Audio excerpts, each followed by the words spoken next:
Ce que je suis en train de t'expliquer, c'est que chaque fois que Dieu va devoir agir, ces trois phénomènes vont se produire. Le premier phénomène, c'est le vent, qui est le symbole du changement. Le deuxième phénomène, c'est le tremblement de terre qu'on appelle les épreuves en général de la vie. La troisième chose qui va passer, c'est le feu. C'est la méchanceté humaine et les œuvres des ténèbres qui vont essayer de passer. Mais si tu es caché, le vent va passer, ça ne va pas te toucher. Amen. Si tu es caché, le tremblement va passer, ça ne va pas te toucher. Amen. Si tu es caché, ils vont faire hé hé hé, mais tout ça va passer et rien ne va t'arriver.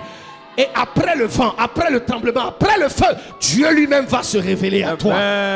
Dis à ton voisin, tu dois rester caché. Tu dois rester caché. C'est pour cela, souvent, même quand tu as des épreuves, il ne faut pas expliquer.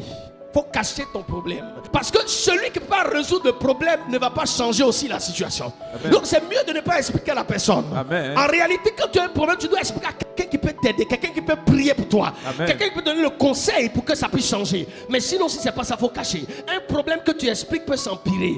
Un problème qui est en train de se résoudre, que tu expliques, peut redevenir un problème. C'est pour cela qu'il faut être caché. Disparais un peu et Dieu va se charger de te montrer en public. Élie, tu veux une grande onction.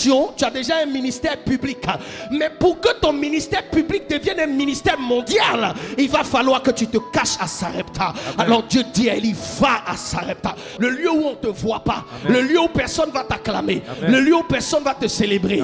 En fait, c'est une dimension de ta vie où tu ne dois pas chercher à ce que quelqu'un t'apprécie, tu ne dois pas chercher à ce que quelqu'un t'acclame. Même quand tu gagnes un peu d'argent, il faut cacher l'argent là. Quand tu gagnes un peu de cash, grandis dans le secret, prospère dans le secret, développe-toi dans le secret. Quand tu as de bonnes nouvelles, tu as des témoins, garde ça encore pour toi. Le temps arrive où Dieu va devoir te relever. Mais avant de te relever, tu dois toi-même te cacher. Regarde ton voisin, dis-lui, tu dois toi-même te cacher. Tu dois toi-même